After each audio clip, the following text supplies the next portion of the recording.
Welcome to the Madison Wednesday night class with Gregory Huffine and myself, and we're really thrilled to have you with us online, and we're happy to have the group. I still, even after last week's suggesting maybe some move over this way, I didn't persuade anybody, so that's showing I don't have the gift of persuasion. Apparently, I still think they're kind of going, we like Greg better. He's so much handsome. Can't see. I can turn my head. Although we share the same birthday, don't we? We do. I'm a few years ahead. That's coming up just very a few, soon. Yes. Yeah. By the way, next week is Stories of Amazing Grace. Todd, do you know who they have?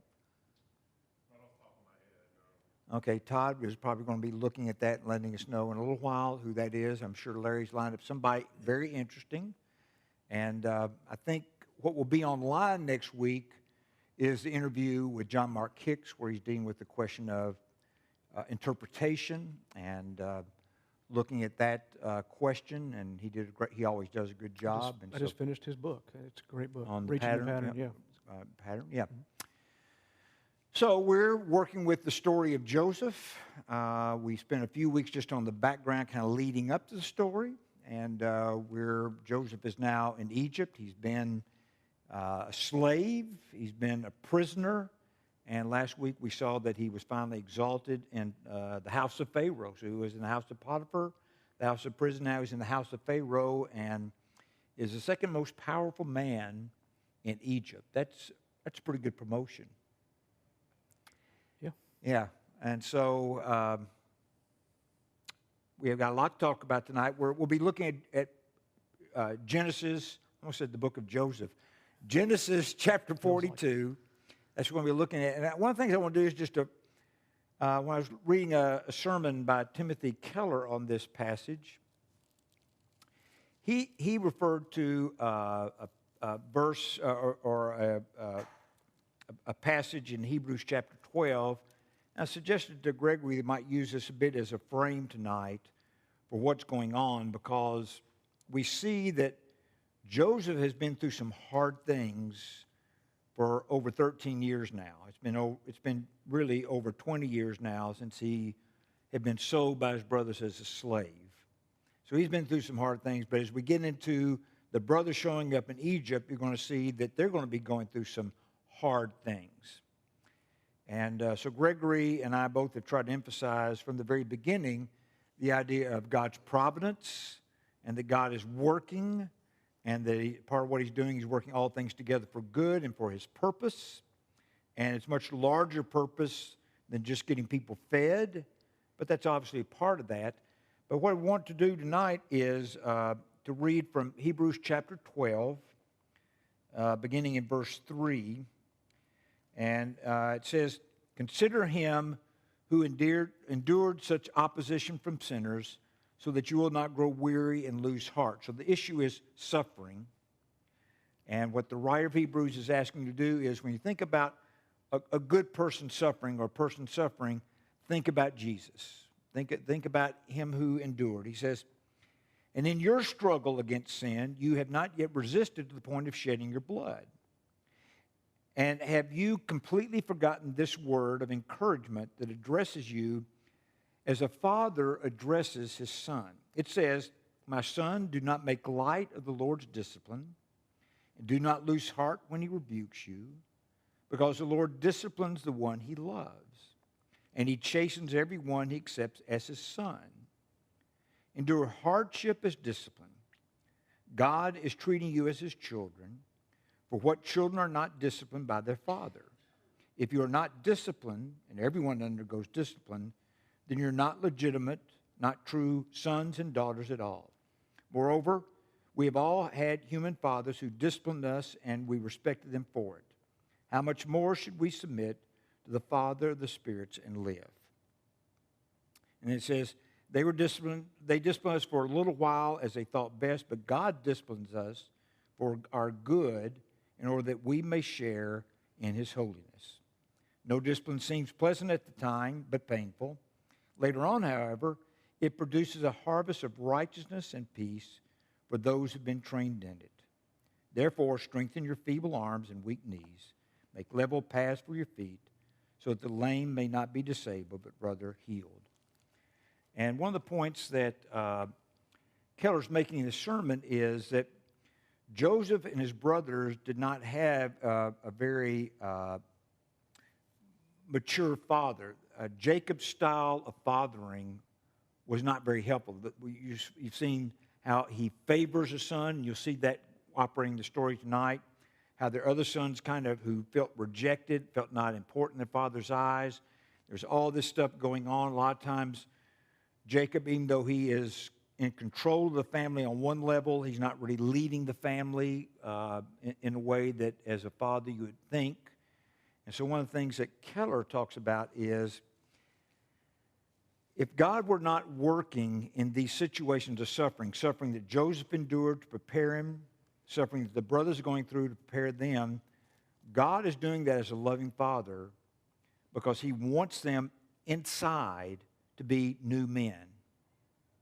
He wants them not to be so much victims of whatever scarring or trauma that we would talk about if we were talking about counseling in today's world or whatever. But you have this idea that God will very often use both blessing and difficult things to discipline us as his children because he loves us and he wants to see a new person emerge. And that's a little bit of what you're going to be seeing over the next few weeks as we look at this section in Joseph, with Joseph and his brothers and things that he puts them through. You see that God is serious about transforming the person. Do you have any thoughts on that before we turn to our text? Yeah, just to expand a little bit further, I think that idea of discipline sometimes comes in the form of testing. So we'll see in this passage that, and Keller does a good job explaining that word discipline is sometimes seen as pretty harsh, but that's somewhat the point, but really more of a fatherly, just like we discipline our own children. But anyway, like I said, the testing will be what we'll see tonight, and God using Joseph as really the person, well, the group he's testing is his brothers mostly, I would say. Yeah, and I think a good point that you made on that is he talks about the word there is paideia, which has to do with education and has to do with it's a nurturing, but it kind of, as he describes it, it has teeth in it. So sometimes when you think of discipline, you think of retribution. So your child has misbehaved and you punish and all that. So sometimes the word discipline is connected with just the idea of punishment. But really the word that's being used there in Hebrews has to do with the way that you're training a child, you're trying to get them to understand what it is to be a person who doesn't lie and doesn't steal and begins to deal with kind of this formation of who they are. And he says that's the word that's being used there, and that God uses suffering as a part of our formation in that. And either we cooperate with God and trust he knows what he's doing, or those suffering situations, I think we'll talk about that a little bit later, that situation of suffering can very often produce attitudes towards God or others, like bitterness and other kinds of things, that instead of our leaning into what God is doing, we pull away. So my guess is some of you have been parents, know that sometimes you had a child and when you disciplined, you felt like, well, that really went well and they're making progress. And some others, you just saw that look in the eye and you saw that distance between you and you kind of go, maybe I should have handled that differently. But I think especially during some years of child development, like the twos are famous, and there are other years, like in the teenage years, where you feel like no matter what I do as a parent, if I'm not allowing them to have their way, they're not going to be happy with me. Yeah. Well, and most of this gets to repentance. Yeah. You know, which is, we've talked a lot about transformation, the transformation of, certainly of Jacob and his family, but we'll see a lot of transformation. But I think that's, on this point with discipline, is really, ultimately, you got to get to repentance. It's one thing if they just say, okay, I was wrong, but it doesn't do any good if they're not going to turn from their ways. So, okay, great. So, Greg, why don't you read the first 5 verses first, and we'll talk a little bit about what we see in that, and then we'll move to that kind of central section, and then we'll move to the last section. Okay, so this, let's see if we need to, I was going to say if we need to look at anything in the 41. So this is obviously, the famine is spreading throughout the world. Mm-hmm. When Jacob learned that there was grain in Egypt, he said to his sons, "Why do you just keep looking at each other?" He continued, "I have heard that there is grain in Egypt. Go down there and buy some for us, so that we may live and not die." Then 10 of Joseph's brothers went down to buy grain from Egypt. But Jacob did not send Benjamin, Joseph's brother, with the others because he was afraid that harm might come to him. So Israel's sons were among those who went to buy grain, for the famine was in the land of Canaan also. Yeah. So when you read those, and I know you did a lot of preparing for this, what are some of the ideas that when you read through those verses, Greg, that kind of stick out in your mind as you want to slow down a little bit, pay attention to this because this is important? Well, just like you said, I mean, we've got Jacob, who is less than stellar at parenting. We've seen that. And I think even at the beginning of this, we'll find that here are his sons. And for reference, just from context, I mean, Reuben, the oldest, is around 46. Judah will be around 43. Benjamin is a man. He's 33 years old. So the youngest here. So these are not still, I mean, but his, despite that, I mean, Jacob is still over this family. They're still looking to him for some guidance, or he's obviously the patriarch, and he's still giving direction here. There's some unique things here, I think, that are going to set up the rest of this chapter. One of them, it's interesting that you'll see where it begins with Jacob, and then at the end, if you caught that in verse 5, it says Israel. Mm-hmm. So I think there's an intention there of setting that up. And of course, it talks about the sons of Jacob, the brothers of Joseph, and then Israel's sons. Right. So think about that. I think, again, this is about to set the stage of what Joseph's going to do to connect, the suffering here and the transformation of the brothers. So how do you take that phrase, why do you keep looking at each other? What do you think is going on in his head about these brothers? So, I mean, I looked, it's interesting. I thought, is that meant to be sarcasm? Is it meant to be harsh?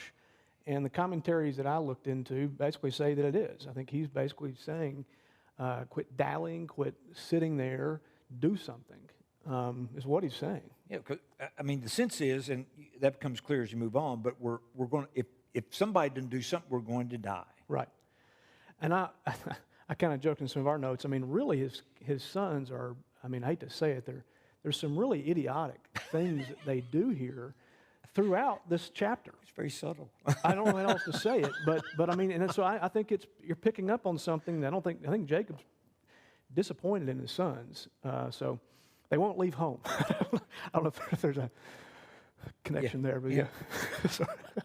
Yeah. But did you notice how many of the sons he's sending down? 10. Yep. And who's going to let stay home? 1. What do you think over the 20 years or 27 years, no, it'd be 22 or so, 22 years or so probably, has Jacob learned anything about the problem of favoritism in the family, do you think? I don't either. No. He is clinging to Benjamin, and you see that even at the end of the chapter too. So that idea kind of frames this chapter. Mm-hmm. He's got his favorites, and he's going to protect them. And even if this trip is dangerous, but it's almost like you 10 are expendable, but got to take care of Benjamin. And he puts his whole family at risk at the end of this. He does. Yeah. Anything else, Shaw, there? No. Okay. No. Yeah, we can keep going. So, verse 6, now Joseph was the governor of the land, the one who sold grain to all its people. So when Joseph's brothers arrived, they bowed down to him, with their faces to the ground. As soon as Joseph saw his brothers, he recognized them. But he pretended to be a stranger and spoke harshly to them. Where do you come from? He asked. From the land of Canaan, they replied, to buy food. Although Joseph recognized his brothers, they did not recognize him. Then he remembered his dreams about them and said to them, you are spies. You have come to see where our land is unprotected. No, my lord, they answered. Your servants have come to buy food. We are all the sons of one man. Your servants are honest men, not spies. No, he said to them, you have come to see where our land is unprotected. But they replied, your servants were 12 brothers, the sons of one man, who lives in the land of Canaan. The youngest is now with our father, and one is no more. We can stop there for a minute. So, as I thought about this and going back and him recognizing his brothers that are there, I personally thought about this, and, I'm not so sure if Joseph was just sitting there at the tables of the grain distribution system and just sees his brothers. I really believe, again, this, like you said, this is the number 2 man in the entire country. He's the governor of the country. He's the most powerful man in action. And I just think about even our own country. You're not going to have, senior executives or the president or vice president sitting there. I mean, so I really think that, he has had his, minions probably looking out or saying, hey, when you see people from Canaan, because if you think about it, remember, he's known this is coming. He knew this was coming 9 years ago, 7 years of plenty. Now there's probably 2. I think probably this is roughly about 2 years of famine because it's spreading now to Canaan, which is about 200 miles away from Egypt.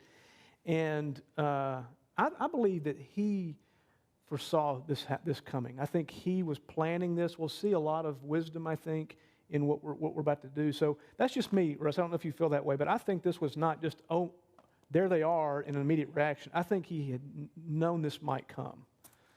That's just me. So yeah, yeah. I think that's a possibility. Now, it does mention he's the governor of the land, but also he's the person who sowed grain to all its people. And when they bow down, it does say he remembered the dreams, and one of those dreams was that those sheaves of grain would bow down to his sheaf. Right. So they'd come to Egypt for grain, and now they're bowing, and the faces are to the ground. And one of the things I pay attention to are the labels people use. So did you notice that? And they'll be used a little bit more as we go along. But Joseph's description of them is, you are spies. And what they try to do is say, no, you got us wrong. And they use their own labels about them, who they are. Do you remember what labels they use as far as how they describe themselves? And part of that is, what do you remember about how they describe themselves? You talking about the brothers? The brothers. He says, you're spies. They go, no. We are honest. Said they're honest. They're honest. Honest men. Right. And they said that we're a family. We're brothers. We're brothers. Mm-hmm. And they also say we're your servants. Yep.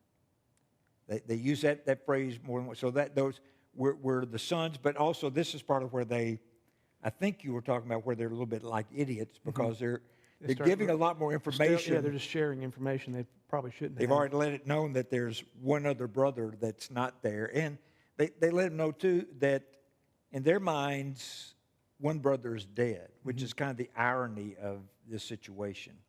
So he recognizes them, and they don't recognize him. Now, have you thought about why they would not recognize him? You put any thought on that? Yeah, I mean, I think in some way that's obvious. I mean, he's going to be clean shaven. He may even have his head shaved. He's going to be following the practices of, at least from appearance, of what the Egyptians do. They're most likely bearded. I mean, and they don't even think. What language is he speaking? Right, he's speaking Egyptian, whatever. Obviously, their language. Egyptian. He's got an interpreter with him. Right. I don't even, going back to chapter 37, we're not even sure if they even knew where the Midianites were sending him. I don't remember, but I think it's possible they wouldn't even, maybe connection going to Egypt is where my brother, we sold him to. And so even if they did, they would have assumed that he would have been sold as a slave. Not the second most powerful man in Egypt. The last thing they would think of. Yeah. So he's and sometimes when you look at Egyptian hieroglyphics, it also looks like not only were men clean shaven, which is different from the land of Canaan, but also whether they use makeup or things to once again try to create an image of power. So, but all the garments, we saw that last week, where special garments were given to him. So I think there are a number of things that would not trigger, oh, that's our brother up there. Instead, but also that phrase being recognized. So that's something we've seen 3-4 times in various chapters, is that notion of recognition. Like when Jacob recognizes the coat that was dipped in blood as Joseph, so the brothers just kind of hold it up and go, do you know who these are? And he recognized it. Tamar, it was used. From Judah, right? Potiphar with Joseph's coat. His wife uses that. He recognized that. So you have all this kind of pattern of that's a phrase that is being used recurrently by the writer. Is this ability? There are those people who are able to recognize things, and others who are not. And the brothers right now, they we'll see a little bit while they do remember a lot of things about what happened years ago, but they're not able to recognize the one to whom they did that. Yeah, and one final thing I thought, using Hamilton as one commentary, he made the connection on the title of Joseph, which I thought was interesting. One, he said that he was the governor of the land, the one who sold grain. And if you go back to the dreams that he had as a teenager, remember those dreams? In one, the sheaves were bowing down. In the second, the sun, moon, and stars, which at that time it was possibly, my father, my daughter, or excuse me, my father and my mother. But he makes a connection that, there's the administrator, which has an authority, position, and then there's the one who provides grain, so a provider. And so in the dreams, you have the sun, moon, and stars, which could be something along the lines of authority, the higher authority, and then the sheaves related to provision and grain. So anyway, I think that's an interesting connection there he made. But yes, I think so too. You want to pick up from there? So he's accused them of being spies. They've said, we're honest men. We're the sons of, I don't know if he mentioned his father's name, but sons of our father. And they also called him my Lord. So they're acknowledging him in a role of power, and they're saying, we're just servants. And so you want to pick up from there? So he says to them, Joseph, it is just as I told you, you are spies. And this is how you will be tested. As surely as Pharaoh lives, you will not leave this place unless your youngest brother comes here. Send one of your number to get your brother. The rest of you will be kept in prison, so that your words may be tested to see if you are telling the truth. If you are not, then as surely as Pharaoh lives, you are spies. And he put them all in custody for 3 days. On the third day, Joseph said to them, do this and you will live, for I fear God. If you are honest men, let one of your brothers stay here in prison, while the rest of you go and take grain back to your starving households. But you must bring your youngest brother to me, so that your words may be verified and that you may not die. This they proceeded to do. They said to one another, surely we are being punished because of our brother. We saw how distressed he was when he pleaded with us for his life, but we would not listen. That's why this distress has come upon us. Reuben replied, didn't I tell you not to sin against the boy? But you wouldn't listen. Now we must give an accounting for his blood. They did not realize that Joseph could understand them, since he was using an interpreter. He turned away from them and began to weep. But then he turned back and spoke to them. He had Simeon taken from them and bound before their eyes. Okay, let's stop there. Yeah. There's a lot in there. So this is where we're introduced to the idea that Joseph is going to intentionally test them, and he says, "This is the test." Now, I think his test is bigger than just the one that he's saying that he's testing on, but even the one that he's saying he's testing them on. Do you remember what he's saying? This is the test. Do you remember what the test has to do? He's claimed they're spies. They say no, they're not. And he's going, okay, I got a test. And what he's trying to get to is whether or not they're truth tellers. Right. Well, on that, I mean, we know what he did to his father's favorite son. They admitted that he's got one at home. Mm-hmm. So he wants to know, are you doing my brother what you did to me, I think, in some way. There's that thing. I mean, so go back and prove, you say what your point, you're saying you're honest men. Yes. So I think the bigger test is to see if they've really changed his character. Sure. But yes, they've claimed they're honest men, and so now he's using their own words against. So okay, I've got a test, and what I'm going to do is we'll see if you really are honest man. This will be the way you prove that what you're telling me is the truth, not a lie. Because they give that, we're not spies, not spies. So the first thing he does is he puts them into prison. That's just for 3 days. Mm-hmm. But they don't know how long it's going to be for. So that has to be a shock. I mean, they've come down to get food. They brought money that, they feel like everything is going to be okay when they get there. And suddenly they end up in Egyptian prison, perhaps the same prison that he was in for a number of years, mm-hmm. right?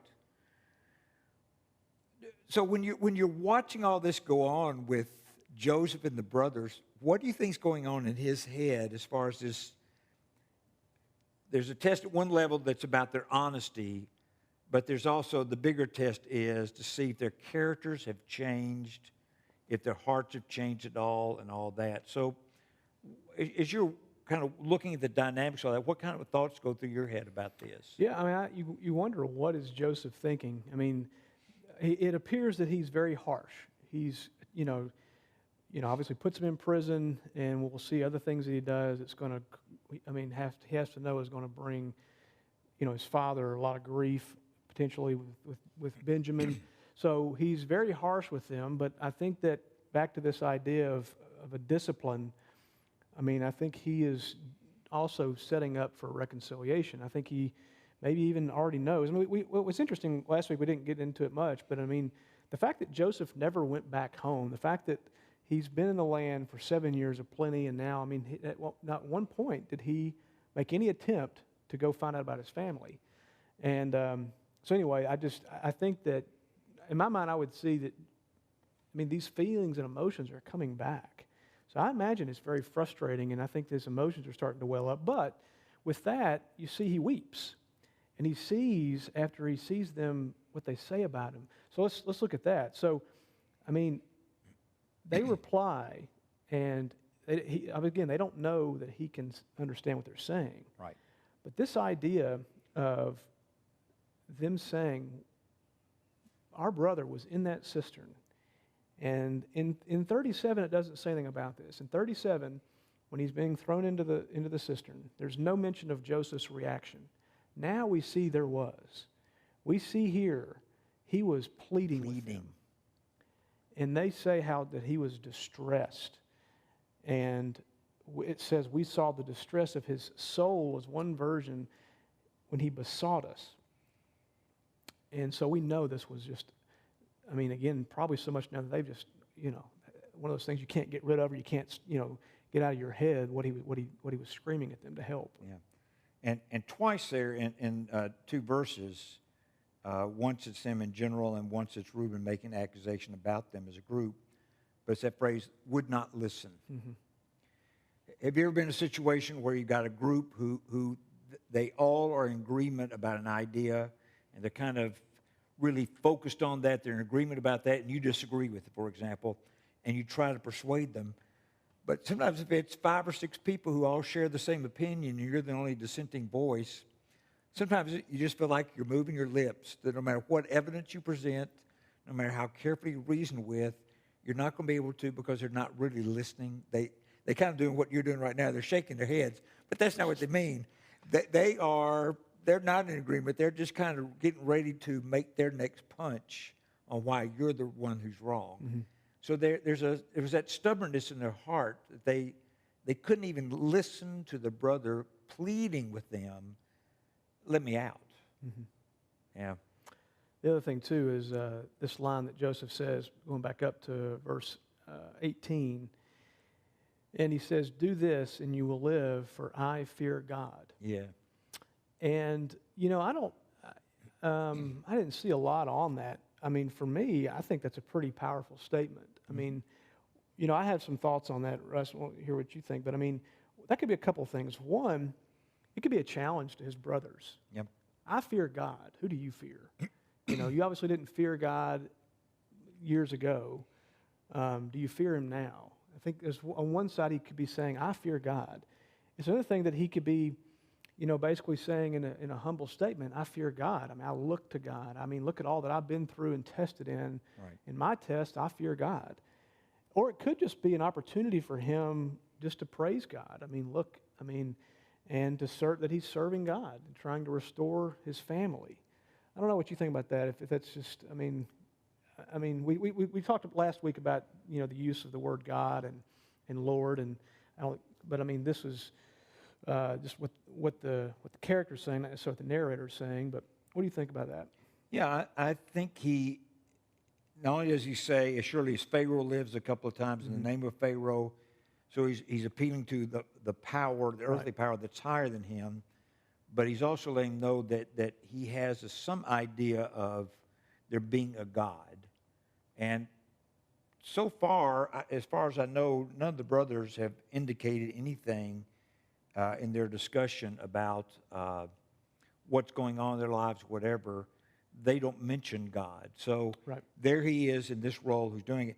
Now, something else is going on here, Greg. So first, what his deal is going to be, I'm going to keep 9 of you here in prison, and I'm going to send 1 of you home, and that one can bring Benjamin back.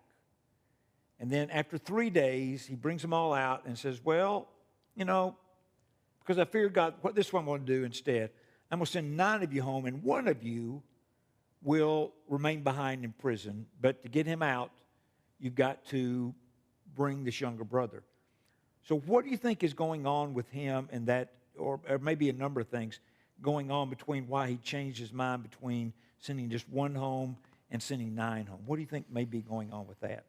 Yeah, on one point, which I don't think is strong, is that, you know, he was teaching them again a lesson about, I mean, they changed their mind with him. I mean, so again, maybe he's putting a lot of things in his head, even back to the word spies. I mean, he was probably accused of being a spy to his, you know, by his brothers many times. So there could be a play there on the word spies. He kept saying over and again, trying to get them to remember him and what they did.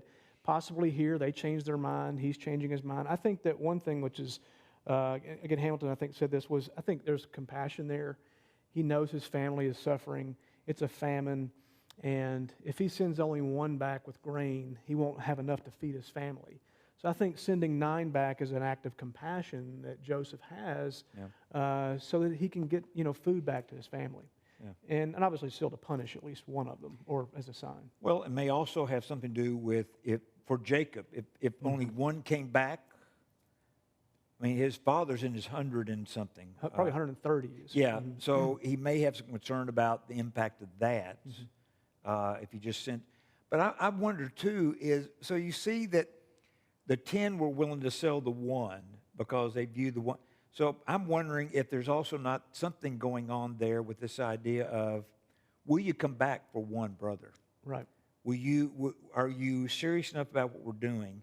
Have you changed, or do you still have the attitude, well, you can just sacrifice 1 brother. 1 brother, we got plenty of us, and so are you going to be self-protective, or are you going to go, so I think part of what that may have to do with is, do they see themselves really as brothers and bound up in all this? I mean, in their lifetime, they've been told the story of Abraham and Isaac and Jacob, promises that God's made, and that it's through this family, through this seed, that all nations are to be blessed. Now, maybe part of what, sometimes you can grow up, and there's a family tradition, and the early members of the family have got it, but the later members, they just treat it as a story. And so I think there's something going on there about, do you recognize how precious a brother really is? I think that may be a part of what that is. Now, why do you think, so there's Reuben again. Mm-hmm. He's going, well, didn't I tell you? So he's the oldest brother, right?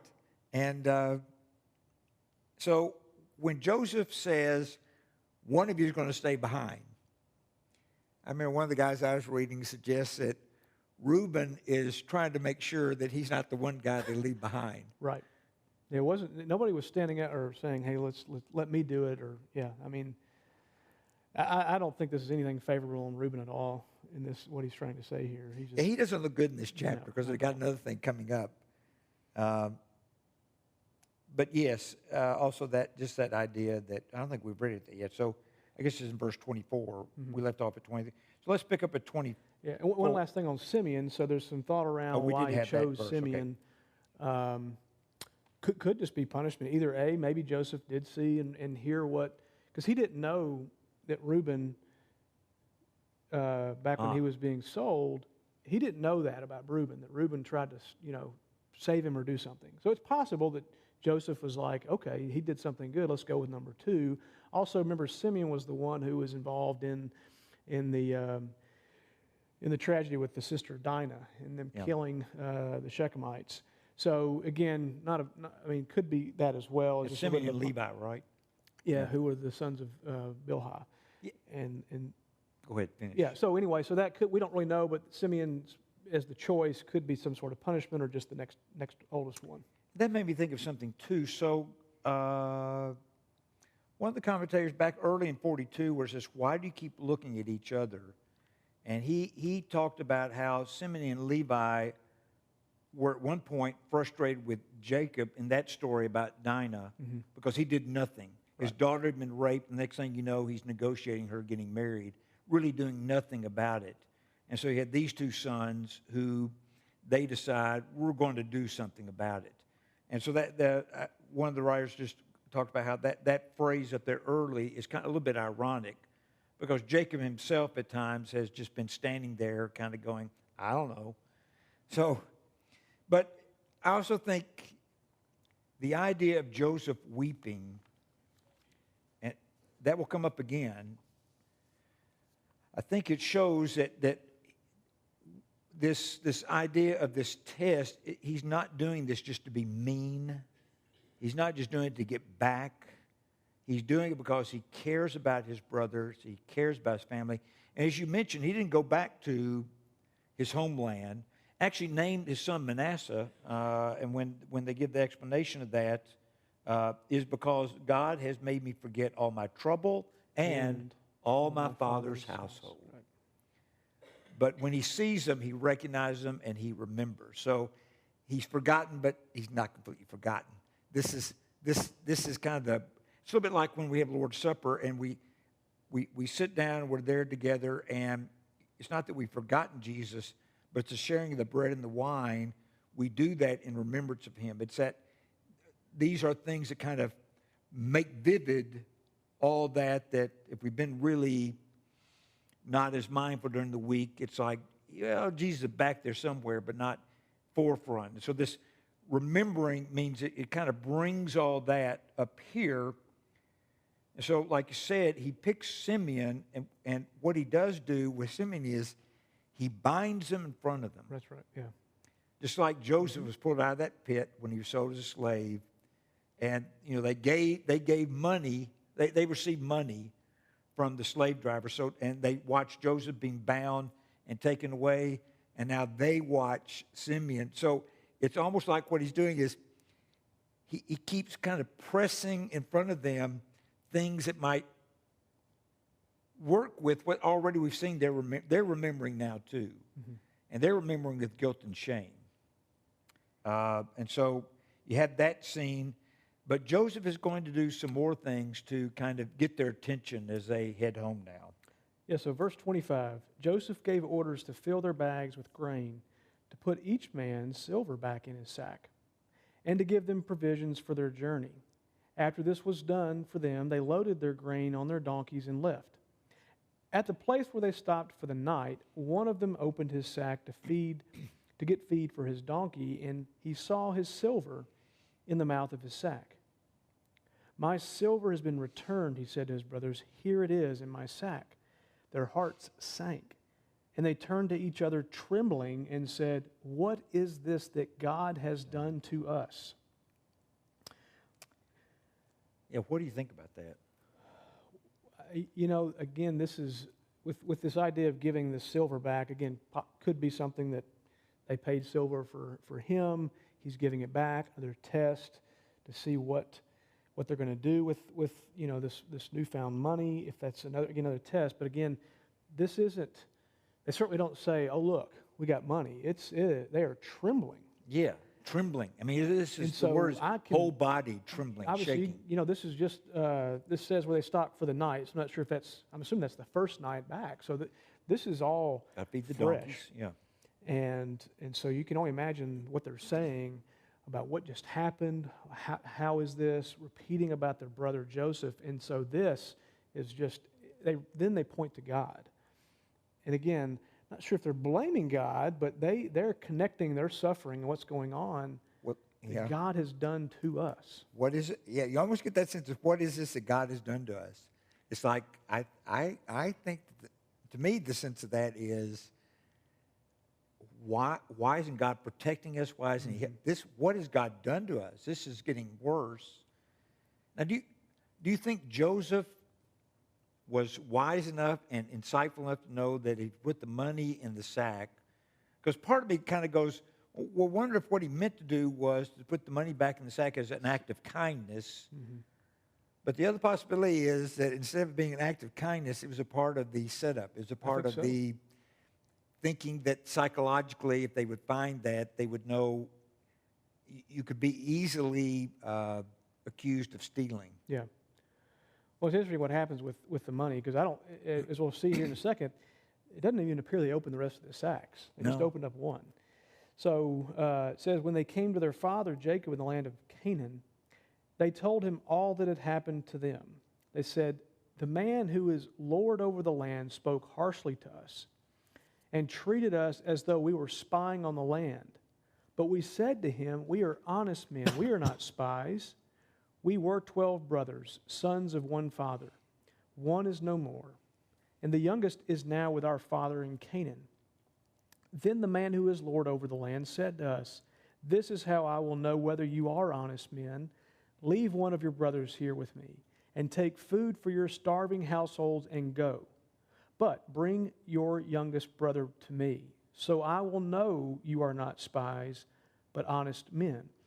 Then I will give you your brother back to you, and you can trade in the land. As they were emptying their sacks, there in each man's sack was his pouch of silver. When they and their father saw the money pouches, they were frightened. So there you go. Their father Jacob said to them, you have deprived me of my children. Joseph is no more, and Simeon is no more. And now you want to take Benjamin? Everything is against me. Simeon is no more. That's interesting. Well, it says at the beginning that they told him everything. Again, back to the honest men. I'm not sure if they really told him everything that happened. First of all, he revealed all these things about the family. So, yeah. But when it says Joseph's no more and now Simeon's no more, you get the sense that Jacob doesn't think he'll ever see Simeon again, because he certainly doesn't believe he's going to see Joseph again. Right. And he's fearful that he doesn't want to let Benjamin go, obviously, because he's going. But it's also interesting, his mind says, everything is against me. So the dynamics of all this is not just affecting the brothers, it's affecting Jacob. And so it's almost like the dynamics of this very dysfunctional family, and these patterns have been there for years. Life is exploding about this point, where everything is now, and that's a lot of times you can have families where within a dysfunctional family, there are a lot of things that feel normal for a long time until things really blow up. And then that's when it kind of gets your attention that, what have we done? But the sense is, it's too late. And that's one of the beautiful things in this story is, as all this is blowing up, unlike the story I dealt with in Daniel this past week, where when Belshazzar hears God's judgment, it's too late. He's not even given a chance to change his mind. In this story, it appears to them in the moment too late. But if you've read the story before, you recognize that this disaster is really the doorway to how that works out. Why don't you go ahead? Well, the other thing, too, and I don't know if this is, this is one area where you talk about self-pity, and we see that, and you sit, and when I first read this again, it was, wow, he is just feeling so sorry for himself. But you think about this comment at the very end, the last thing was, everything is against me. Maybe God has been against him. So think back about Joseph. In Egypt, how many times do we see everything he did, God was with him. God gave him success in everything he did. And so here, his father is using this, everything is against me. Now, he's not saying God is not, but, it's possible that for the last 20 years, obviously, it almost seems like we're just picking up exactly where we left off with this family 20 years later. So, I don't know. I mean, I think there's clearly self-pity on some level, but maybe it is that God has somewhat, just like we see in some of the scripture in Psalms, turning his favor from those, putting his favor on Joseph. Well, yeah, and once again, when you go back to Jacob's story, going all the way back to the way he treated Esau and all that, and deception, and the way he deceived his own father, you got all these dynamics going on that Jacob was a part of that, and then what went on with Laban. And so you have this sense in which Jacob knows he's supposed to be blessed, but life's been hard. Mm-hmm. And a lot of the hard difficulty are the consequences of decisions that he and his mother made, and things that he did without his mother.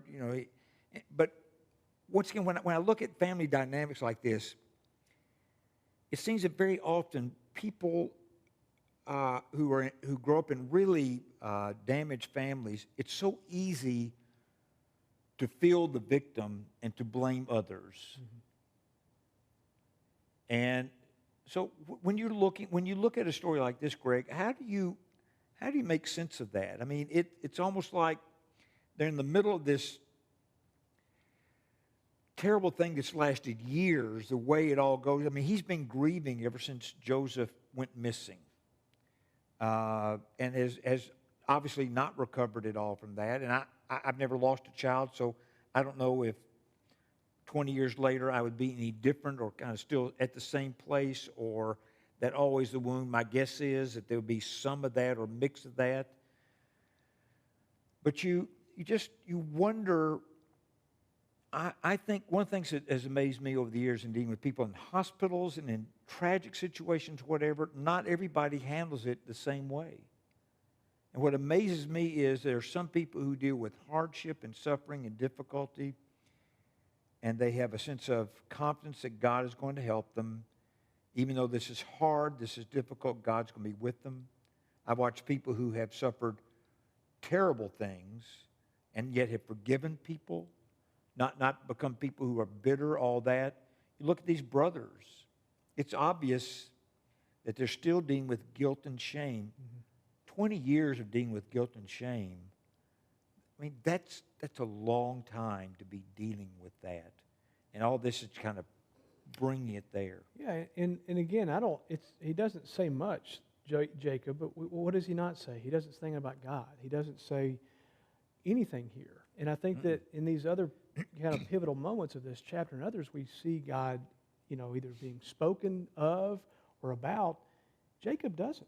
And here's this patriarch that God has blessed, and he wrestled for his blessing, but yet we don't even see Jacob saying anything about that. So that was touching. You don't even get any sense of prayer. No, not at all. Like we're going to pray about this, or we need to pray about this, or God's got to show us. There's none of that that's in this story. But then you get verse 37. So we're back to Reuben, aren't we? Right. So we sink further here. And so 37, then Reuben said to his father, "You may put both of my sons to death if I do not bring him back to you. Entrust him to my care," him being Benjamin, "and I will bring him back." Let's just stop right there. What? I got a great idea, Dad. Sorry, I'm with you on this. What is your great idea, Reuben? I'll kill my two sons, if this doesn't work out. So how can he be thinking that would bring any consolation to Jacob? So if you can't bring Benjamin back, so I lose him. Also, I'll lose two of my grandsons. Yeah. You go. I think this is a family under crisis. I think, to me, Reuben, he just has no center, it seems like. He deals with the first thing that comes to his mind and doesn't even evaluate, how does that work in this situation? That's a really strange. When I first read that this week, I put a big question mark by that, going, Yeah. I cannot imagine that ever coming out of my mouth. Well, and not to, I'll jump ahead a little bit, but at the beginning of the next chapter we'll talk about in a couple of weeks is we see the focus then go to Judah. Yes. So I think this is sort of the last act of Reuben, or his last shot at doing something, worthwhile, and he fails. He fails, and so that focus shifts. But the last part of this says, Jacob said, "My son," again, talking about my son Benjamin, "will not go down there with you. His brother Joseph is dead, and he is the only one left." Read that sentence again. That is to me, that's a stunning sentence. "My son will not go down there with you. His brother is dead, and he is the only one left. If harm comes to him on the journey you are taking, you will bring my gray head down to the grave in sorrow." He just seems to have no clue. No. It's almost like he has no self-awareness of what he, as a father, has done. So we saw earlier in the chapter, he still has control over these boys to some degree, right? So he's still telling them what to do, get down to Egypt, all that kind of stuff. So he still is the patriarchal head of the family. But he's not, I think there's a difference between a controlling personality and a person who is a leader. And a controlling personality tries to find some way to make everybody do what I want you to do. And what a leader does is he shows people the way ahead. He shows that. But man, when I read that, I go, he learned this from his father and mother who had their favorites, and he still is now. And it's like Benjamin and Joseph, my sons. Mm-hmm. Now, you guys can go down there, and you might lose your lives because you're not going to, and what Joseph said, if you don't bring him back, you're not going to live. And I don't think that's just, so I think if they were to return, that you see that next chapter, if they return without Benjamin, Simeon would die, they would be death. But Jacob is, so it's almost like you got Reuben saying, "You can kill my two sons," and Jacob's always saying, "Well, either we die of the famine or I'll lose 10 of my sons, but not this one." That is a weird way. What are the other 9 thinking? But in seriousness, I don't think I can say that word in this class. But back to what you were saying at the beginning of the class on discipline, and what Keller was talking about. He says, that God had come into that relationship to be the father that they never had. And so through Joseph, they now have a chance to be reconciled. Because obviously Jacob, he's not doing anything good for his family. Yeah, so this kind of cliffhanger, and next week we won't be meeting. But one of the things are we going to reveal, so I still have another point I want to make, but are we going to reveal to this class, people online, about what they can look forward to, or is it going to be mystery guests? No. So Brian Moore will join me. Brian Moore and Gregory Huffine. That could go a lot of ways. I'm just going to. I think some may great. Be bad. I'm not going to lie. So, and partly because Brian and I are going to be spending all week next week together in Florida in our families. Oh my gosh. And we may come back and we may have a wall. I'm not really sure. I think it'd be fun. Oh, I think so too. Yeah, it will be. I think it will also be fun. I think it'll also be funny. Because you guys, I've been with you in Cuba and watching that interaction. You guys have been friends for a long, long time. Although he is quite a bit older than you. He is a lot older than me, but wiser. Well, that was very kind of you. So one of the things I want, as we're kind of moving to close, I want you to be, so on Sunday morning we've been looking at Daniel. We're looking at Joseph. So we had these 2 men who are in a culture that is not their own culture. And they're having to adapt to the culture. They both have name changes. They're given positions of power in the government. A lot of us complain about the government, but we really can't do anything about it. So a lot of times we ought to spend less time on complaining about the thing that we can do nothing about, where we have things maybe in our own family, kind of like Jacob and the boys. There are some things that we could do something about, but the things we can do about, we don't really pay attention. We just ignore that, We're in denial about that. But we're critics of the government. We know what everybody in the government ought to be doing if we had the power. So Joseph and Daniel are examples of people who are a part of that world that's alien to them, but without compromising their integrity and their faithfulness to God. And I think that's why these two stories, at least to me, resonate so much. I've been listening to a fascinating podcast done by Christianity Today that deals with Mark Driscoll's fall and Mars Hill, which was a mega church of 15,000. It started in a house church, became 15,000, very successful and all that, until everything started unraveling. But so much of the model was to reach the culture, these are the things you've got to do. These are the things you've got to do. And one of the things that you see unfolding kind of in the podcast was so much of what you had to be done to be successful was a part of what led to the downfall of that big church. Because a part of the things you have to do is, the model very often is, you've got to have a celebrity preacher. You got to have the guy that's going to be branding himself, building his platform, doing all this stuff, doing whatever you have to do to get audience in and all that. And one of the ways you just consistently are rationalizing the compromising you're making, the more you're becoming like a cultural leader, is, but we're growing. And you go, we're saving souls and all. But what you don't recognize is there's all this stuff that's going on underneath. And it was a church that had 15,000 and then suddenly in 2014 pretty much collapsed. I mean, it wasn't a slow decline. It was like, and this podcast, I think it's still being produced, so there are already 9 episodes. But it's very disturbing to me when I listen to it.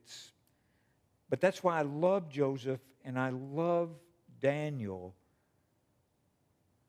because these men recognize there are certain things I can do to fit into my culture and to be a part of it. You have my name changed. Although when Joseph had his name changed, when he names his sons, those are Hebrew names. So he looks like an Egyptian, but in his heart, he's still a son of the covenant, and he's not forgotten who he is. You see the same thing with Daniel. And that's one of the things I just resonate with. That. Any thoughts on you on that?